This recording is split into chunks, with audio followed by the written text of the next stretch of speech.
आज के समय में कुतप ज़्यादा चल रहे हैं। कुतपों से तुम्हारा जीवन कभी कुंदन बनने वाला नहीं है। अगर आत्मा को कुंदन बनाना है सो सुतप से।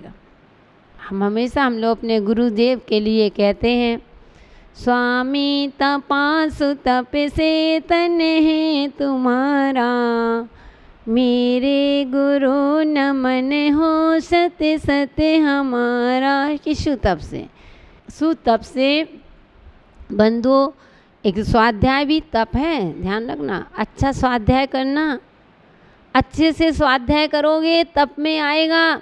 तो 12 प्रकार के तप होते हैं, 6 अंतरंग होते हैं और 6 बहिरंग होते हैं। इसकी चर्चा तो हम बाद में करेंगे। पहले मैं इतना कहना चाहती हूँ कि सुतप सहा, जो अच्छे तप से वृद्धिगता यानी वृद्धि को प्राप्त हुए हैं। 5 सर्वौषधि रिद्धिया, जो सर्वौषधि रिद्धियों के स्वामी हैं। चा माने और, ए अष्टांग, जो अष्टांग महानिमित्त कुशला, महानिमित्तों के में कुशल हैं। निमित्त इतने महानिमित्तों में कुशल हैं, अच्छे हैं। चा अष्टौ और 8 वियच्चारिणा, चारण रिद्धियों के धारक हैं। 8 रिद्धियों के धारक हैं। जो 8 रिद्धियाँ होती हैं उनके धारक हैं। पंच ज्ञानधर और 5 प्रकार के ज्ञानधारी हैं। कितने? 5 प्रकार के। कौन कौन से 5 ज्ञान? मति ज्ञान, बताओ, श्रुत ज्ञान, मति ज्ञान, श्रुत ज्ञान, अवधि ज्ञान, मनापर्या ज्ञान और केवल ज्ञान। यही होते ना 5 ज्ञान। तुमको कौन से ज्ञान है बताओ? कितने ज्ञान है? अच्छा इतना बताओ कि आपको कितने ज्ञान है?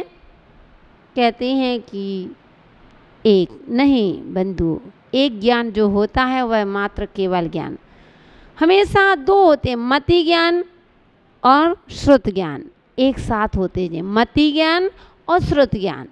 और कहते हैं अवधि ज्ञान तो तुम्हें है ही नहीं है, मनापर्याय ज्ञान आपको है ही नहीं। जब तीर्थंकर जन्म लेते ना, जन्म के समय तीर्थंकर 3 ज्ञान के धारी होते हैं, मति ज्ञान, श्रुत ज्ञान और अवधि ज्ञान। और जब वो दीक्षा लेते हैं तो उन्हें मनापर्याय ज्ञान हो जाता है। और फिर वह जब केवल ज्ञान होता है तो मात्र ये 4 छूट जाते हैं, एक ही ज्ञान रहता है, केवल ज्ञान। इसलिए अपन को कौन से हैं? मति ज्ञान और श्रुत ज्ञान। यानी श्रुत मति ज्ञान, कुमति ज्ञान मत कर लेना, कु मत लगाना, शूल शब्द लगाना। कुमति भी है विपरीत, जो लिखा है इसके विपरीत सोचना, विपरीत काम करना, ये मिथ्यात है। इसलिए बंधु 5 ज्ञान के पंच ज्ञान धरा यानी 5 प्रकार के ज्ञान के धारी, त्रय अपि 3 प्रकार के बलिना, बल से युक्त। 3 प्रकार के बल कौन कौन से होते हैं? मन बल, वचन बल और काय बल। ये 3 बल के धार से युक्त यानी सहित या बुद्धि रिद्धि स्वरा, जो बुद्धि और रिद्धि स्वर एते सप्त यानी 7, ये सब 7 सकलार्चिता मुनिवरा, सभी के द्वारा पूजित श्रेष्ठ मुनिराज। ते माने तुम्हारा मंगल कुर्वन्तु ते यानी करें। कहते हैं जो उत्तम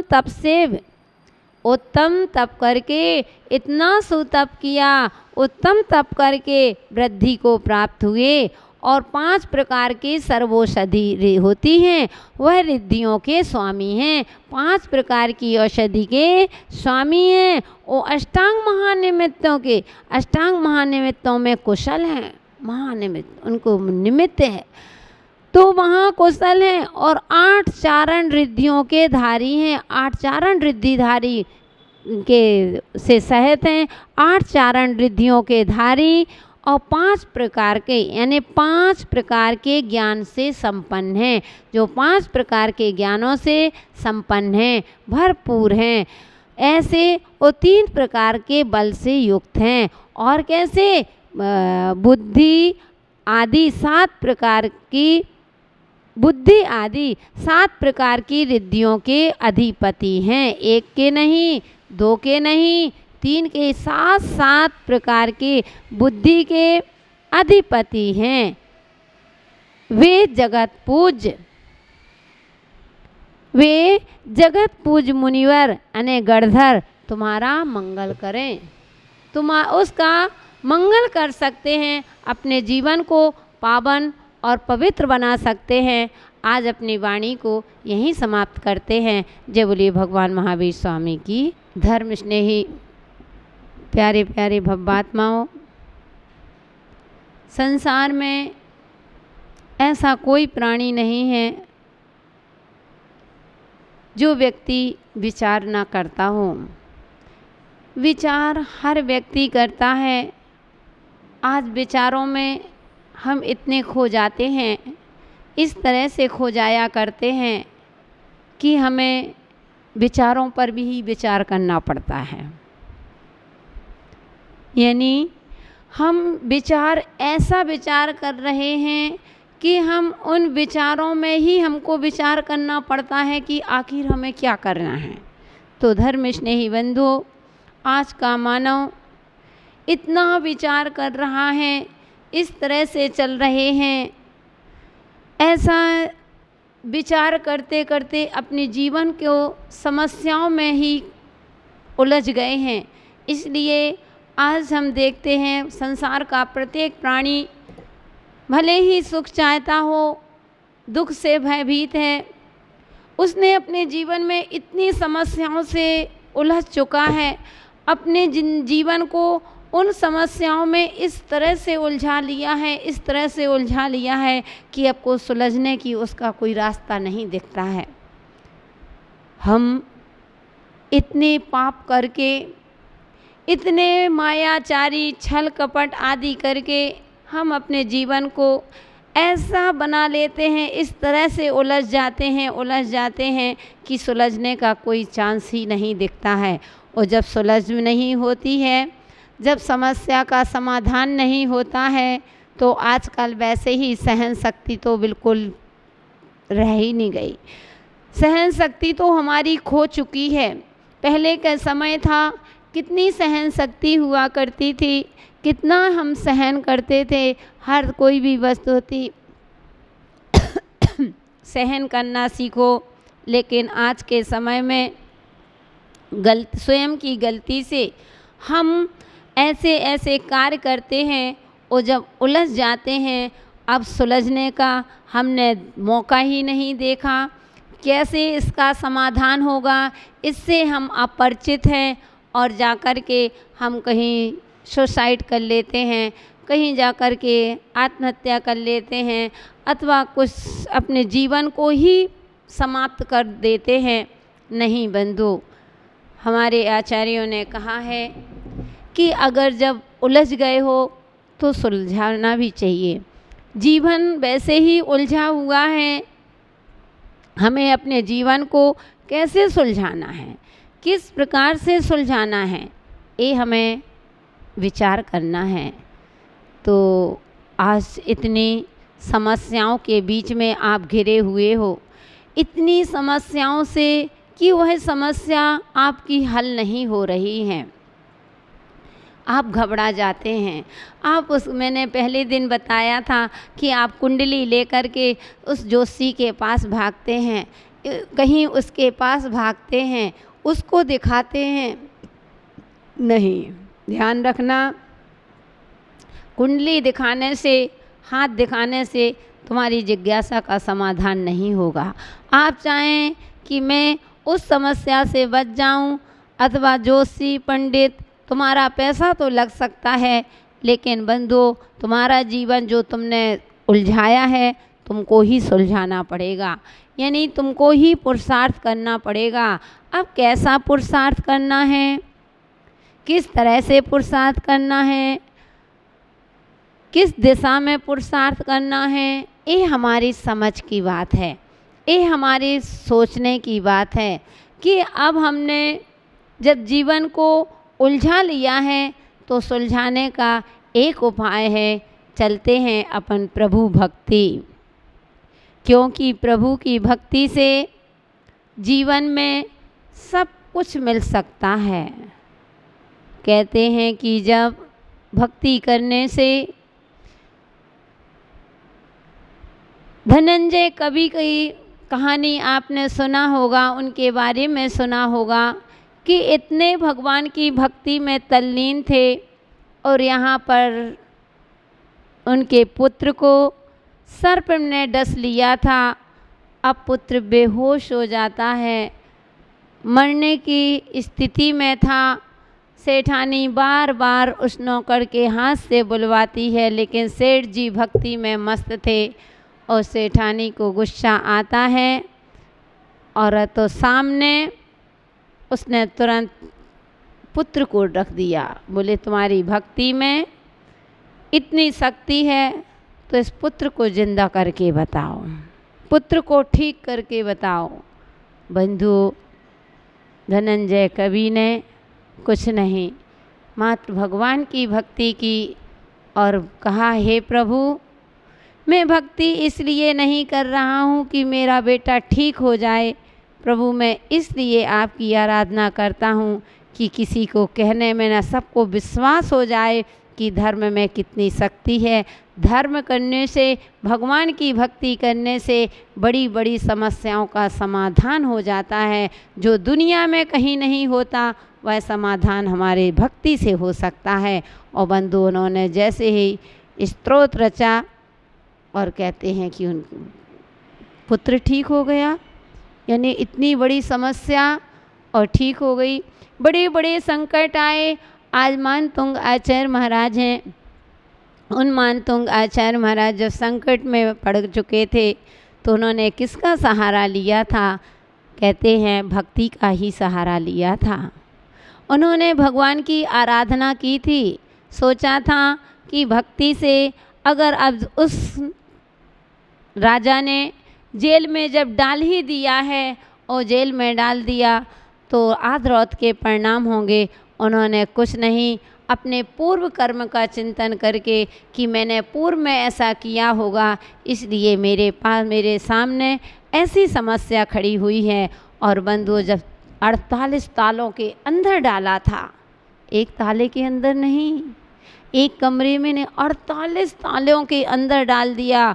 और उन्होंने भक्ति की, बस उन्होंने आदिनाथ भगवान की स्तुति की, एक एक स्तुति करते रहे और एक एक स्तुति करने से एक एक काव्य पढ़ते रहे और 48 ताले टूट गए। ओह, इतनी बड़ी समस्या। जेल में डलने के बाद भी वह बाहर निकल आते हैं। तो बंधुओं कभी विचार करो, थोड़ा सा आपको विचार करना है। आज स्वाध्याय में वही निकल रहा है कि हमें ये देखना है कि जब हम उलझ जाते हैं तो सुलझने का एक ही उपाय है कि प्रभु की भक्ति करिए। आप यहाँ वहाँ मत भटको। बार बार जिनवाणी माँ कह रही है कि हे भव्यात्माओं, कहाँ भटक रहे हो? अनादिकाल से भटक भटक करके वो कितना पुण्य किया होगा कि तुम मनुष्य पर्याय में आ गए। और मनुष्य पर्याय के साथ साथ तुम जैन कुल में तुमने जन्म ले लिया है और जैन कुल में लेकर के और पुण्य का उदय कि तुमको प्रभु का दर्शन भी मिलता है और गुरुओं का सानिध्य भी मिल रहा है। इससे ज़्यादा और तुम क्या पुण्य चाहते हो? इससे ज़्यादा और आप क्या पुण्य चाहते हैं? तो कम से कम भगवान की भक्ति करो। अब जब समय मिला है उस समय का सदुपयोग करो, क्योंकि वास्तव में कहते हैं समय इतना कीमती क्यों है। देखो सभी लोग मानते हैं ना, समय बड़ा कीमती होता है। समय कीमती क्यों हुआ? क्या कारण है समय के कीमत बनने का? बताओ, कोई बताएंगे क्या? बंधु, यही रीज़न है। एक तो समय कभी रुकता नहीं है। समय किसी के कहने से कभी रुकता नहीं है। एक समय के लिए भी अगर वह यमराज आ गया चलो तो तुम एक घंटे की भी मोहलत मांगोगे कि मुझे 1 घंटा दे दो, मैं 1 घंटा में पहले धर्म ध्यान कर लूँ फिर मैं चलूँगा, लेकिन समय कभी रुकता नहीं है। समय कहेगा नहीं, तुम मूर्ख हो सकते हो लेकिन मैं मूर्ख नहीं हूँ, मैं किसी के रोकने से तो समय कभी रुकता नहीं है, इसलिए समय की कीमत है। दूसरी बात, समय को कभी खरीदा नहीं जा सकता है। बीता हुआ समय कभी हम वापस नहीं ला सकते हैं, इसलिए बंधुओं समय हमेशा कीमती होता है। ये ध्यान रखना। आ गया ना समझ में? समय कीमती क्यों है? समय की कीमत क्यों है? क्योंकि समय कभी रुकता नहीं है, किसी के कहने से कभी ठहरता नहीं है, रुकता नहीं है। और दूसरी बात, समय को कभी अपन वापस नहीं ला सकते। जो समय निकल गया और समय कभी वापस नहीं आता है, इसलिए जो समय मिला है, मनुष्य पर्याय में आए हो बंधुओं, तो इस मनुष्य पर्याय को सार्थक करो। अपने जीवन को पावन और पवित्र बनाने का ये अवसर है, तो प्रभु की भक्ति करो। तो यहाँ पर अपना विषय चल रहा था मंगलाष्टक, कि आप जब समस्याओं में उलझे रहते हैं तो आपको कहीं ना कोई जोशी के पास जाने की आवश्यकता, ना आपके लिए कोई पंडितों के पास जाने की आवश्यकता। अगर आप चाहते हो कि मेरा मंगल हो, चाहते हो ना? हाँ, सभी लोग चाहते हैं। आप चाहते हो कि मेरा मंगल हो, अब आपका मंगल कैसे, कहीं मत जाओ, चलते हैं, लीजिए प्रभु की भक्ति का सहारा। प्रभु की भक्ति से अनेक द्वार खुल जाते हैं। ये मत सोचना, कहते हैं जब भाग्य के 99 दरवाजे बंद हो जाते हैं फिर भी एक दरवाज़ा खुला रहता है। उस 99 दरवाजे, एक दरवाजे से आप 99 दरवाजे को खोल सकते हैं।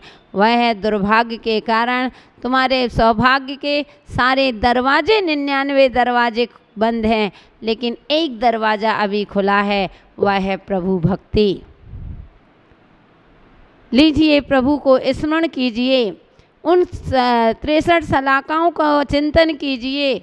ऐसे तो आपको याद नहीं, तो वही हमारा विषय चल रहा था कि मंगलाष्टक, कि जब आप प्रभात समय में सोकर के उठते हैं तो सबसे पहले घर में ही मंदिर आते हो, मंदिर में पढ़ते हो, बहुत अच्छी बात है।